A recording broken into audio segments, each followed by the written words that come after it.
Hey, podcast listener, even if you are alone in your entrepreneurial journey, know that today, right now in your earbuds, you are joined by thousands of entrepreneurs from all around the globe seeking to grow better, more profitable location-independent businesses. If you'd like to learn more about what we do and download our entire back catalog, check out tropicalmba.com.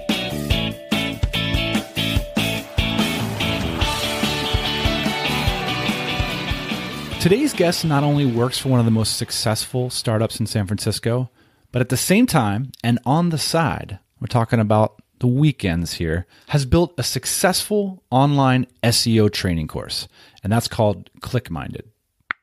One of my first insights into SEO was when George Bush was running for re-election, and I heard on the news that a bunch of activist bloggers started linking to George Bush's webpage with the phrase miserable failure. And they got him ranking #1 for the term miserable failure. Then in response, Today's guest is the founder of ClickMinded, Tommy Griffith. And it won't probably take you too long to figure out he's freaking hilarious. And I love talking with him so much. He's super humble about all that he's accomplished. And it was super fascinating to talk to him. So not only do we talk about how he founded ClickMinded, basically utilizing his Saturday mornings, but we get into a lot of topics like what you need to give up to be an entrepreneur and what he thinks about the educational system and maybe some of the opportunities that he sees for entrepreneurs in the educational space. To me, the theme of this week's show is really about Saturday morning and the potential that they have to change the trajectory of your life. I won't bore you with my specific Saturday morning story, but I think that we've all been there, after a long, hard, and sometimes even satisfying week of work. For somebody else, Saturday morning is the time when you say, well, what am I going to do for me? And maybe you do have to clear the desk of some other obligations or some social invites and listen to a podcast like this, read a book, and ask yourself, am I going to take action on these ideas? Do I believe in them? And that's really like the story that I got from Tommy. So I hope you enjoy this one, and we'd love to hear from you. We're going to post all the links from this episode at tropicalmba.com/clickminded. So I started by asking Tommy about his income from ClickMinded and how that compares to what he receives from his day job as the manager of search engine optimization, or SEO, at AirBNB.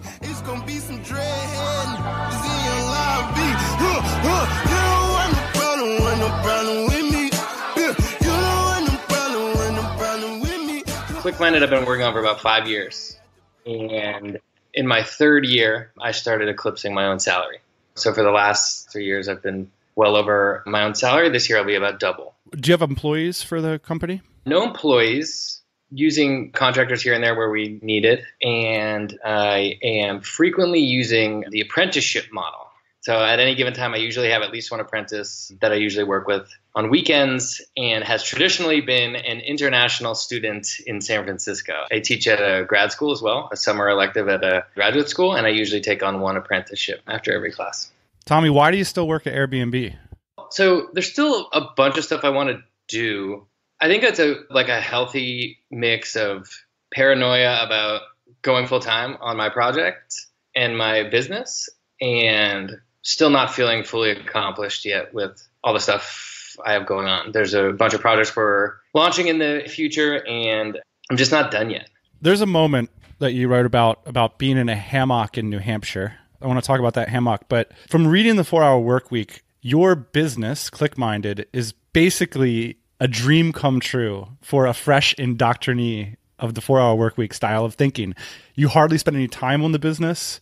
The income is completely automated. Of course, it didn't start that way. And now that you've got it, you're not even taking advantage of it. You're working for one of the world's most successful startups in San Francisco. What's wrong with you? Making me feel pretty cool right now. It doesn't feel that cool day to day, but it's pretty insane. I definitely want to grow it and want to work on it more. That is absolutely how it started. It's funny how that works, I guess. I was kind of looking for the easy way out with a lot of my first ideas. And now that it's working, I still work 50 hours a week, I guess. Do you worry about what your coworkers think about it? Are you treated specially in the office because of what you've accomplished on the side? Most people don't know. I'm open about it. People ask. Most people don't ask. I mean, we use like ClickMinded is, in order to join the SEO team, you have to take the course. So it's like we use it. People are open about it. Airbnb is super cool about it. In fact, last year, Airbnb published a small book of everybody's side projects. Like they're really cool about it. A lot of companies aren't cool about it, but people are so in their own worlds that a lot of people don't really ask. They just like, oh, you're working on a website on the weekends? Cool. Just like everyone. Well, let me read something that you wrote. There's a ton of great ideas out there. There's a ton of profitable ideas. There are not a ton of ideas that you'll personally be passionate about. And you feel that that's more important than market size is your own personal interest in the market. If the passion's there, you'll want to go to the paper the city with flyers, even if it doesn't work. You'll want to host happy hours and geek out about search engines. You'll want to give lectures at universities that don't seem to have a point or an end game. You'll want to change learning platforms 3 or 5 times in order to better deliver your product. Finding something you're passionate about working on is the tough part. Once you do, you just got to keep wiggling. It's pretty poetic, man. Why is it so hard to find something you're passionate about? I think everyone goes through that, right? All of the classic tactics that people use, right? It's like the idea validation stuff, keyword research, setting up Facebook ads and sending traffic to a landing page that takes an email. Like to some people that's interesting and they'd never thought of that before and they try that and that's great and they get to idea validation. I got really good at that. But then like once I got to the idea, I sucked at executing. I had to be very, very interested in it to get it to go. There was an idea. I set up an iPhone app developer lead generation site. Like I got it ranking really high for a bunch of keywords related to like iPhone app development companies and like iPhone app developer San Francisco. And like it was working and I got it ranking and I just hated it. And then there was another woman who she was like running an analytics consulting company and she like asked me to work on her project and like there was all this money involved and like I started setting up the site and doing the keyword research and like sizing the market opportunity and like, all these things. Every Saturday when I went down to do it, I would be like, oh my God, this is the worst. Like maybe I'm weird and like I probably should have built systems to like scale employees and do other things and like have other people do the work, but I didn't and I'm not good at that. And like the only engine for a long time has been me. And so if that's like the single engine you have to want to be there, you know? And so it was way more simple to me. It was like super dorky, like do what you love and then you're never at work, right? But like that's really how it was. You mentioned that debt and misery were some of your primary motivators. So you graduated from college with no debt. So you were the one. I was the one. Mom and dad paid for college. I was very lucky. I was someone who graduated debt-free and put myself into debt trying to execute on a business idea. Probably partially inspired by the 4-hour work week. Although like I executed it in the wrong way, but I was just generally interested in entrepreneurship and wanted to shoot for the moon and all that and traveled around Asia for a while, started a business with a friend of mine. And we did like, I'd actually never heard the word startup. I had never been to San Francisco. I didn't know anything about this scene, but like we like had this idea in the medical tourism space and we asked our parents for a bunch of money and we like worked on it for a year and it didn't work at all. It was like the actual product worked really well. The basic idea was like we were trying to rank really high in SEO and SEM for medical tourism keywords. So it's kind of pre-Obama healthcare reform and like older people that couldn't afford certain surgeries were looking abroad. And the actual product worked. Like we were ranking really well. We were driving a lot of traffic to the site. The actual business was so dumb. We were like a bunch of young 22-year-old kids trying to sell 65-year-olds in the middle of Illinois knee and hip replacement surgery, right? I remember the moment too that I knew I had to stop working on it. And it was 2 a.m. and I was on Skype in my underwear talking to this lady in Evanston, Illinois about the possible implications of deep vein thrombosis. Like I was seeing so far over my head, it was unbelievable. We weren't making any money. I didn't know what I was talking about. And it was just real dumb. We took on a bunch of debt and I paid the price. How did you respond? What did you do the next morning when you woke up? I moved to Singapore.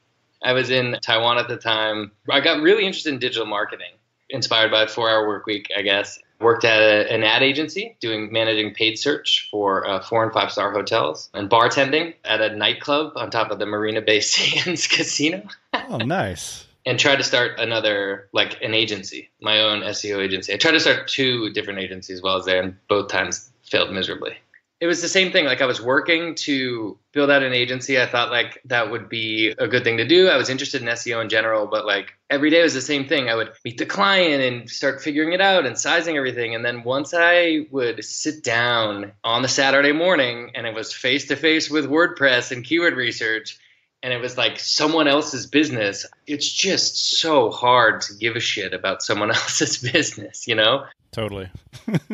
I love the idea of productized services. I can't tell you how many links to your podcast I've sent about productized services because it solves a lot of that. It's a lot easier to do a productized service than it is to do the like, I'm the agency and I care about you kind of model. I mean, I know some people that like it and they can do it and they like their clients and this and that. I can't do it. So let's then talk about the genesis of ClickMinded. You leave Singapore, you land in San Francisco, you get a job at eBay. PayPal, yeah. It was owned by eBay at the time, so yeah.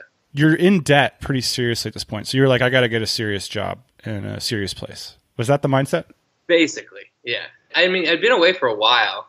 In fact, it was kind of funny because like some of my friends from high school actually went into the army, and one of my friends had done like a bunch of tours in Iraq, and I was calling my mom, and I hadn't been home. I was away in Asia for 2 years straight. Didn't have the money to go home, and I would like Skype my mom, and she'd be like, you know, Nate's been to Baghdad and he's already been home twice. How come you haven't been home? And I was like, oh God, I felt horrible. So you're sitting in a cubicle farm, San Francisco. That's where you end up. Yeah, in debt, had to go back home and was like, okay, I've been learning SEO the last 2 years. Let's see if anyone needs it. And right at that moment, PayPal was trying to hire someone to manage SEO for a lot of their emerging markets, international SEO. So you got the gig.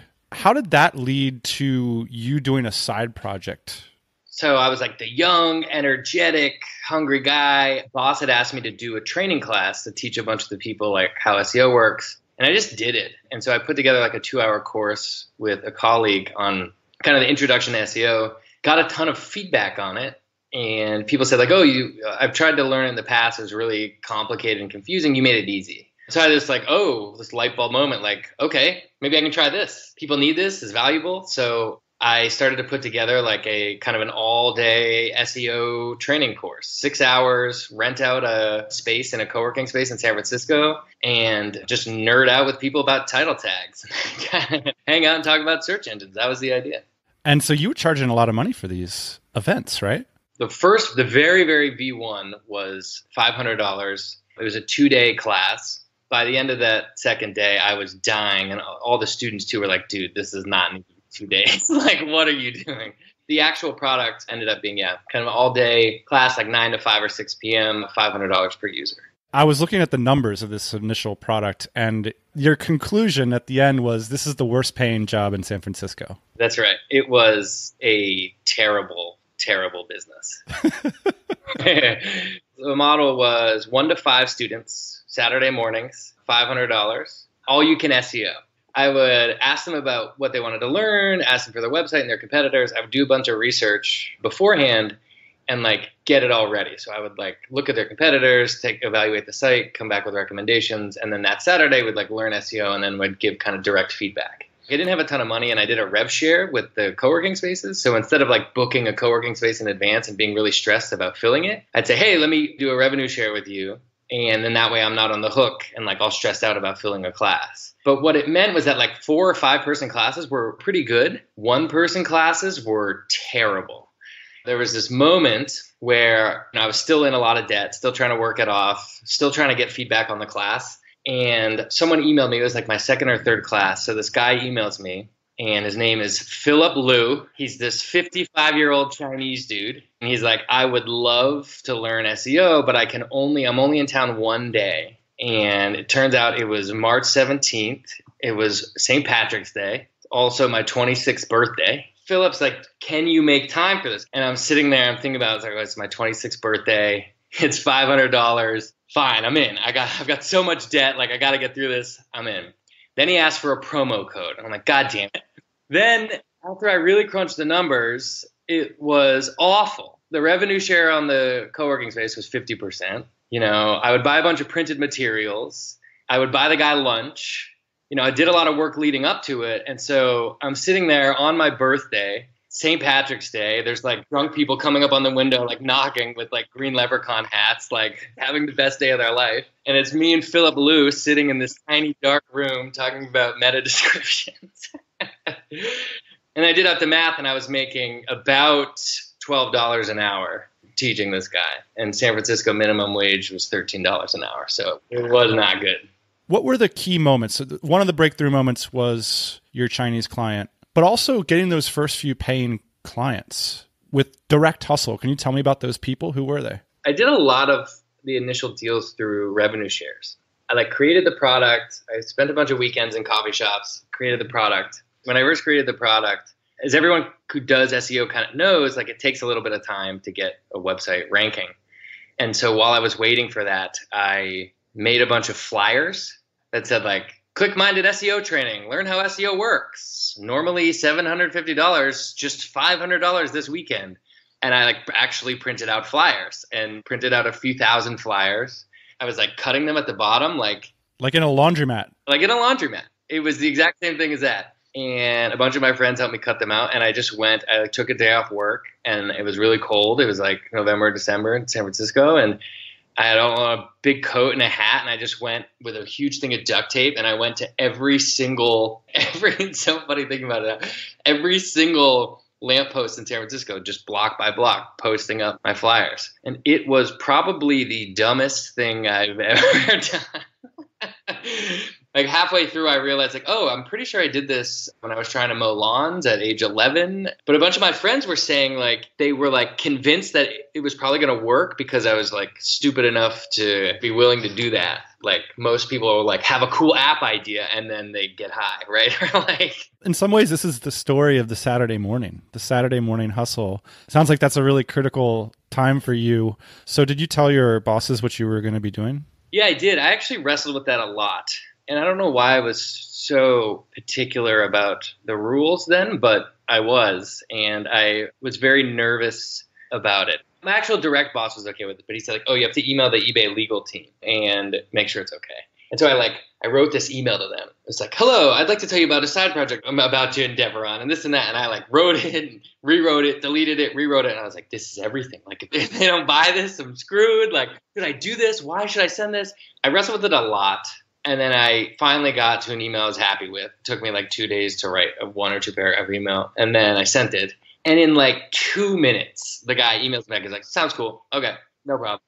But the reason why I bring it up is because everyone I meet, I don't know if it's just San Francisco, and I know it differs state by state. I know New York is much more harsh about this stuff than California, and it kind of depends on the company. But most of the people I meet that are doing this, they work full time and they have a side project, they're super shady about it. And the only reason why I'm bringing it up is because it doesn't feel like they need to be. I remember I'd have coworkers and looking left and right, got this idea. Let me tell you about it. And come into this dark corner, I'll tell you about it. It's dude, no, nobody cares.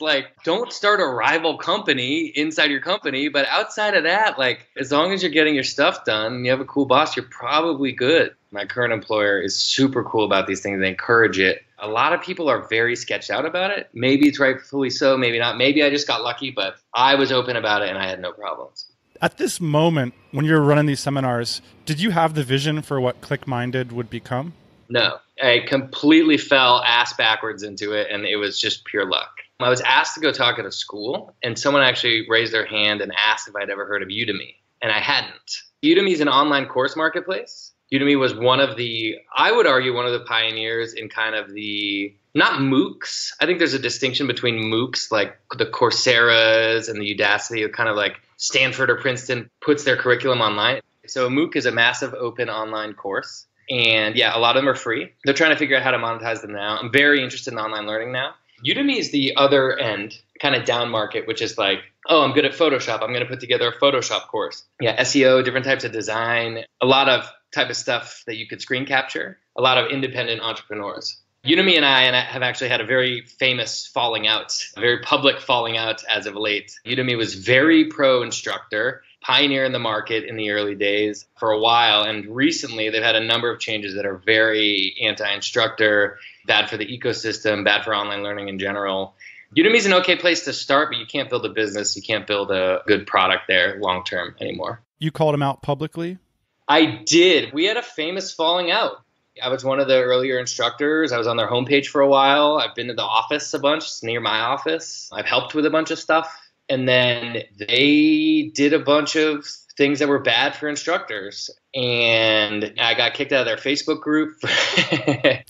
Oh, man. That's rough. So I wrote a blog post titled "My Revenue Increased 300% After I Left Udemy," which it did. It's been much higher now. But the basic idea is like their incentive structure is stupid. It used to be much more reasonable. Now they put a price cap on courses. They take a huge revenue share. What makes me so angry about the way they've taken it is they could be, I feel like the disappointed dad. They have so much potential, So I teach at grad school. Graduate school is fundamentally broken. It's a scam. Nobody needs it. It is the worst thing society has done to our generation.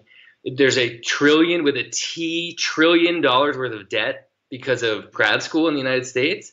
And so much of this can be solved with online learning. It's not being solved, and it could be. And instead of going that angle, instead of like trying to replace that like angst-filled 28-year-old who doesn't know what he wants to do, like with online courses and like trying to get in on like job placement and certifications and accreditation or whatever it is, Udemy is like, oh, let's set a price cap at $50 and sell more like vaporware Photoshop classes that no one actually takes.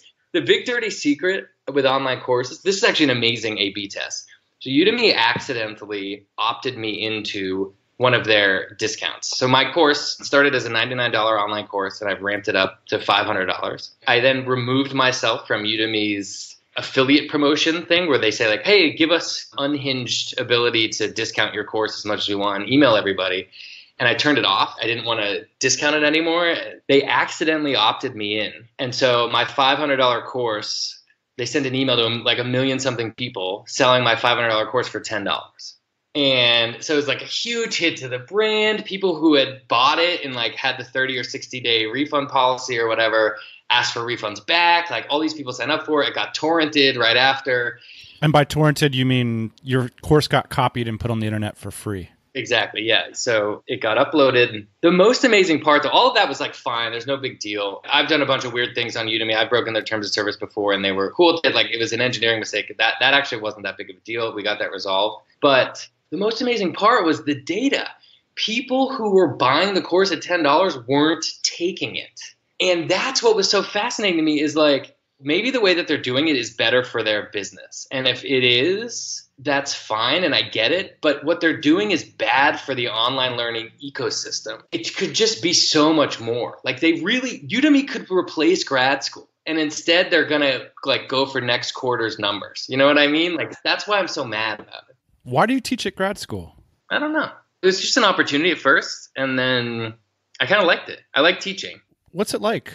I'm curious. Where do you teach? So it's an international university in San Francisco called Hult International Business School. Not very well known, a lot of international students. It's just an elective. And actually, if I'm being serious and being real with myself, I mean, a lot of the reason why is I'm motivated by this. I don't think it's necessary anymore. I think all grad school can go away. And part of me, I had a little bit of a chip on my shoulder. I'd never been to grad school. I didn't do that well in school. I love learning. I love online learning. And I think a lot of it can be replaced. A lot of regular formal education can be replaced now. And part of the motivation was I wanted to be able to teach for a little bit at an actual grad school and then, I guess, destroy the system from the from the inside. I love some of the podcasts you guys have done on like the bizarre future and the fact that like DCers and people listening to the show are like a little weird. Just want to zoom in here to clarify. When Tommy says the DC or DCer, he's just referring to a member of our private community of entrepreneurs called the Dynamite Circle or DC. And he's also going to mention DCBKK, which is the annual conference or event that Ian and I host in Bangkok. I'm a little weird, and I like how against the grain a lot of the thinking is. I think the way we think about credentialing and graduate school and online learning is very much wrapped up into that. Like, it's so ridiculous to think, can you think of any DCer being like, oh, I'm going to hire this person because they have an MBA? or because they have an official University of San Francisco SEO certification, which you can get for $7,000 online right now, right? Like, it's ridiculous, right? It's absurd for people like us. Tommy, fast forward us to the part of the story when the online portion of ClickMinded really starts taking off. Like, was there a moment when you're like, oh yeah, this is really something? The big time moment was doing a referral deal with AppSumo. And now AppSumo is like a daily deals site for nerds, basically. Right, Groupon for nerds. So I've done a bunch of deals with them since, but I did it. Then I just applied through regular contact form. And actually the first one we did, we're kind of in like a learning management system renaissance right now. Like, there's a lot of very easy ways to get an online course up fast. There was not one in 2012. And so I had footage. I had rented a camera at a camera store. I was using a free conference room at the ING Direct Cafe in San Francisco. And we had this like budget 6-hour online SEO course. And I just gave the AppSumo guys a Dropbox link, and we like hacked together an online course with WordPress with them. So this was your first venture off of Udemy. Yeah, so I was on Udemy and then wasn't even ready to take my own online course, but had the content and basically macheted together a course with them. Incredibly low quality, incredibly budget, sort of like membership credentials. But it was like really highly rated. People liked it. I don't know why, but people liked it. When that check came in, that was like 4 months' salary. And I was like, oh my God, this is a thing. So that was the start. One of the things that's fascinating is you're charging $500. I mean, you're not giving them 6 months of coursework or asking them to relocate somewhere. Tell us a little bit about that. Pricing is fascinating. I still don't understand it. It's very, very intriguing because I've played with pricing a lot, from the $99 price point up to $500 price point. Every time I've moved it up, sales have gone up.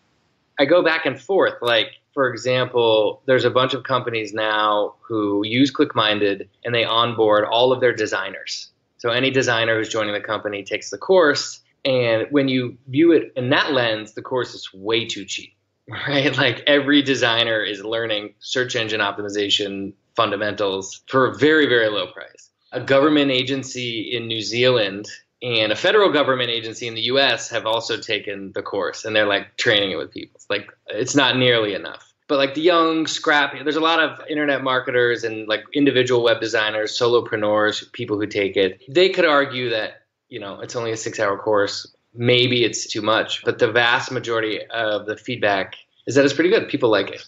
Actually, I've gotten a lot of feedback on this that it was very valuable to them. I have parts of my FAQ where it says, what are the secrets I'm going to learn? What's the advantage? Why should I take this course? Da, da, da, da. And I'm very open about it. I say, everything that's in this course you can find on your own. It is all online. You can teach all of this to yourself. But I've been doing this for 7 years, and I've consolidated 7 years worth of knowledge into a 6-hour course. Here's the buy now button. And people buy it. So that's sort of how I positioned it. And the open honesty thing really works. Like, people love it. Like, I'll just openly say, you absolutely do not need this course, and everybody clamors over it once you say that.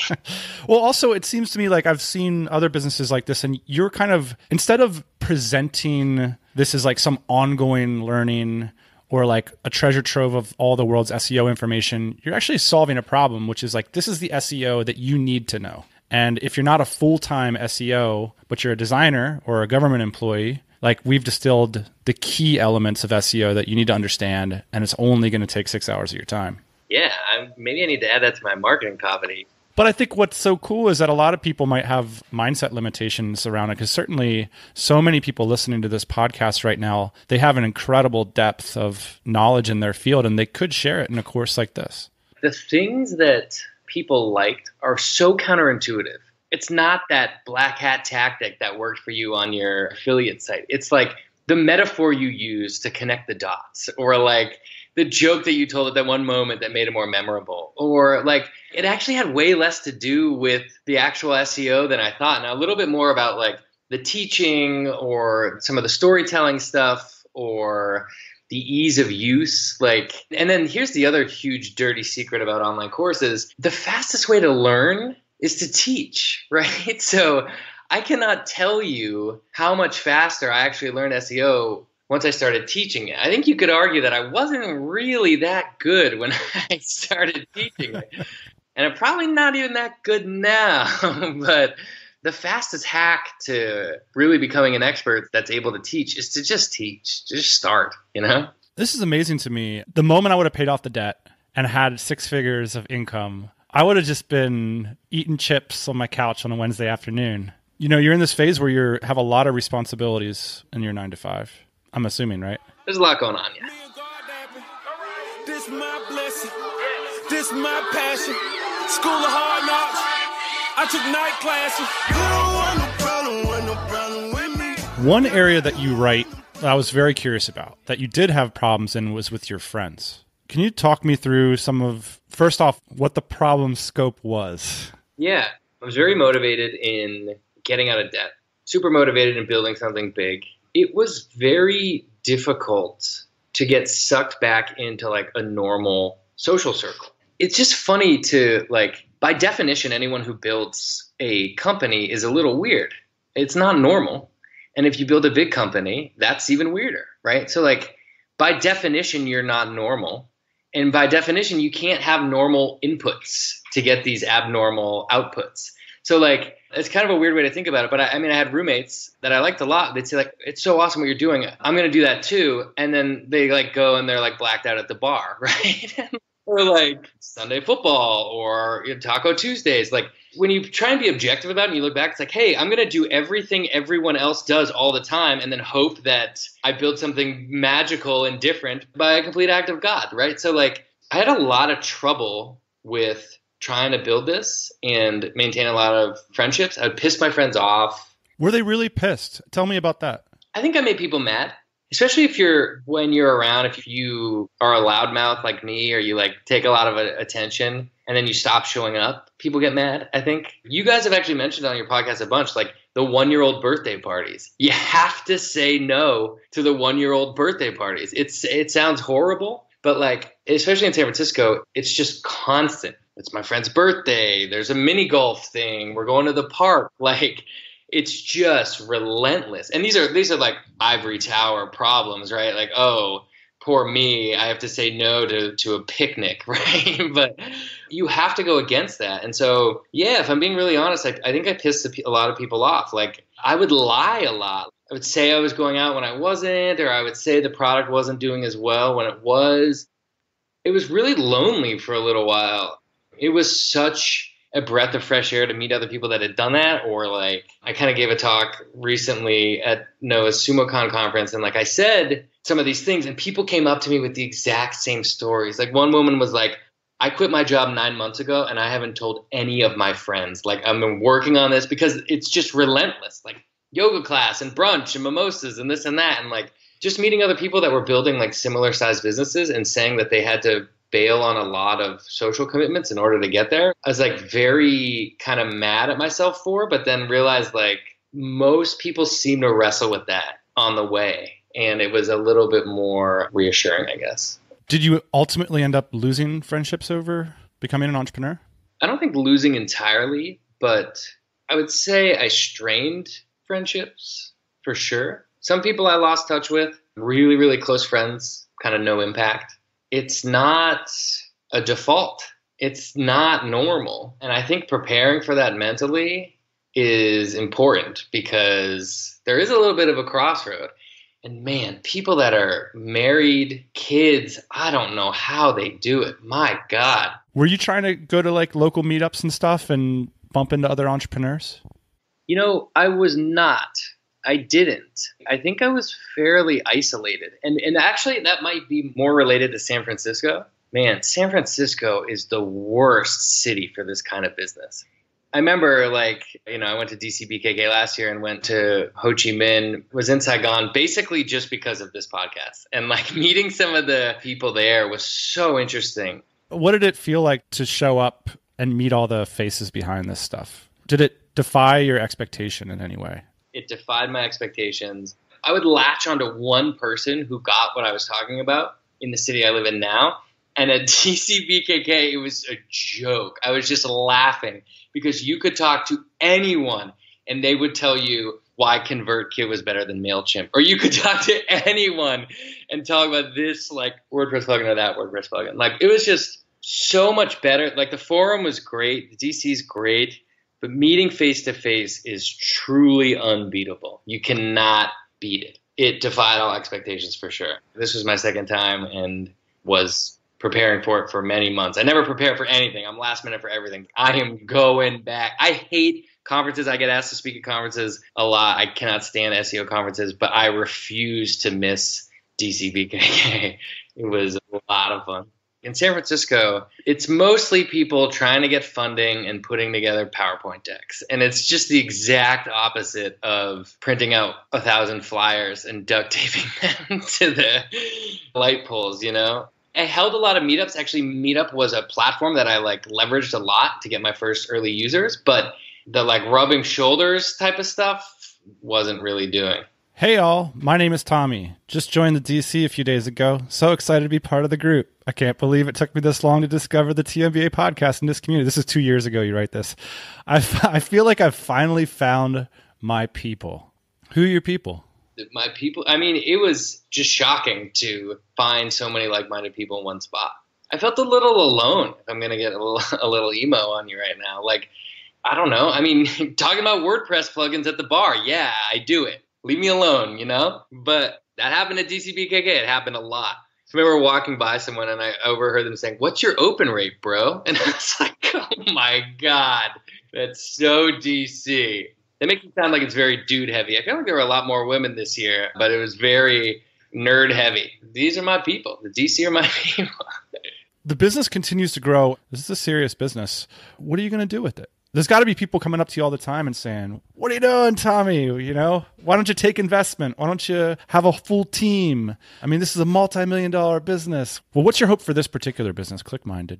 So here's what's so interesting about online marketing. People learn online marketing either for themselves or they fall into it by accident.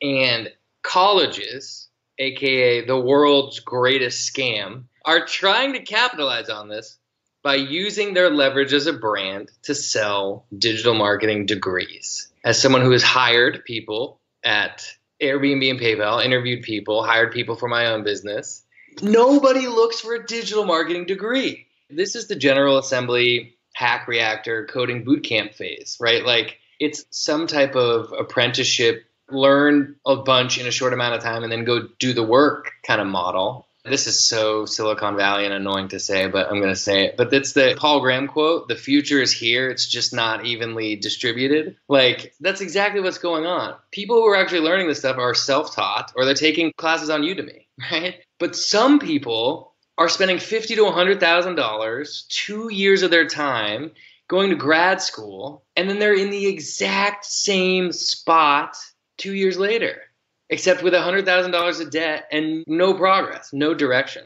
In an ideal world, I think ClickMinded could become General Assembly for digital marketing or could destroy a large number of graduate level degree programs at middle tier universities. So here's my thoughts. I don't think you can kill undergrad, right? I loved undergrad. And even though it's very expensive, I think there's like a societal like life development thing there. Like, I'm not going to take back the Yukon keg stands for anything, right? And I don't think you can kill Ivy League schools. I think that's a reality. I don't think Harvard and Princeton and Stanford is going away. But there's a middle tier. People turn 27, 28, 29. They say, "I don't know what to do with my life. I don't like my job. I'm going to go to grad school." And then 2 years later, they're in the exact same spot. Those people should be flying to Costa Rica, taking online classes and figuring it out. Or doing, I mean, that's the premise of the Tropical MBA, right? Like, these people should not be, as someone who went heavily into debt for the wrong reasons early in life, they should not be going heavily into debt for the wrong reasons early in life. And so I think ClickMinded could help with that. It's such a weird matrixy viewpoint, you know, to kind of step back and look at it that way and say that there's all these people benefiting from this machine of loan structures and the unquestionability of the validity of it, and that the people that are not winning are the students themselves. Like, everybody else is winning. The people who have the 20-year careers with good paychecks, fair enough. Good job's a good job. The institutions are certainly winning. And of course, the lenders, at least so far, have been doing really well. For now, Dan. We'll give him a little while longer, and we're coming for him, pal. I have a question for you. I mean, some of your former words were ringing in my ears the last year or two. Like, did you, in building your business, you guys recently had an exit, like, did you burn through friendships? Did you sacrifice a lot to, like, get to where you are? It was interesting. You said, like, the word dirty secret a lot. I think there's a lot of bodies buried in the entrepreneurial stories that happen on this show. It's not always the case, but I notice it when there's a level of kind of social ruthlessness that can exist in a lot of these stories, you know, a willingness to piss people off, or maybe to have some secrets or to tell some lies, like you mentioned, or just to forget about people for a little while. Because if you're constantly minding every social responsibility in your life, I honestly think that that's why there's such a big theme on the show of people like taking off to foreign countries. It's like, yeah, you were gone for 2 years and you really got to focus on yourself for 2 years.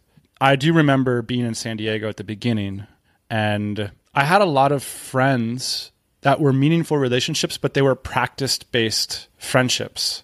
Like, we were friends because we did things together. We watched the games together. We went to the beach together. We went golfing together or whatever. And as I started to pull out of those activities, for the first few months, there was a lot of protests, and then the protests dropped off.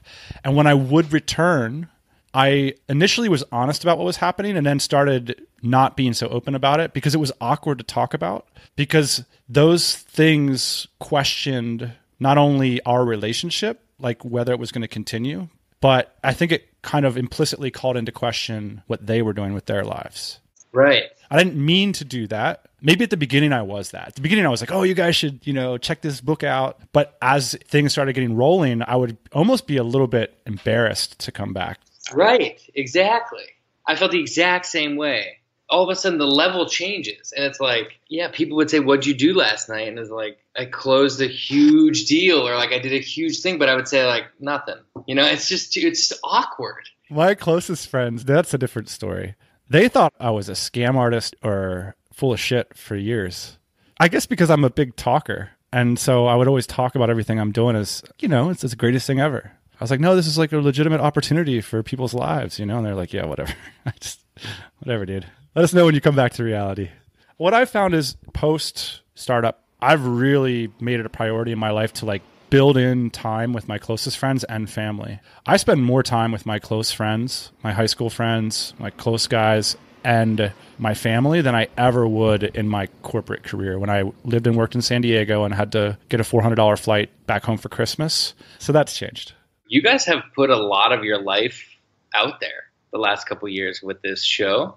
And it's been super cool, especially for me. Like, I got into the game late and like started listening pretty late, but like went back and heard some of your older episodes. And you have this pretty amazing documentary going of your whole story. Is it way different now for the next phase? Like, okay, you go home more, you see some of your friends more, but like, are you going to do it again? You're going to start something again and going to like ramp up again to the leave me alone for my laptop Saturdays? Or are you going to be like the wise old elder looking over his kingdom and like, how does it work? Yeah, man, I don't know what I'm going to do. I feel like the same way you feel about teaching, I feel about this podcast. I like it. So I'm happy to wiggle along and see where it goes. I think there's probably some psychologizing to do with me and Ian about how we've changed. I feel like I shared more when I was younger. I would be like, this is what I'm doing. Let's go do it together. This is going to be fun. And now I don't do that so much anymore. And I don't know why. I feel less confident about things. Really? I feel like now I'm going to say like the classic entrepreneurship cliche. So I'll get it out of the way, which is now that I've built a business and sold it, I feel less confident about how to do that. Whereas when I was doing it, I was very happy to be like, this is precisely how you build a sales team. This is how you do that. Because I just did it. I'm amazing. I'm 26. Listen to me. And now that I'm 35, I'm like, I'm not so sure, actually. I have no idea. We'll see.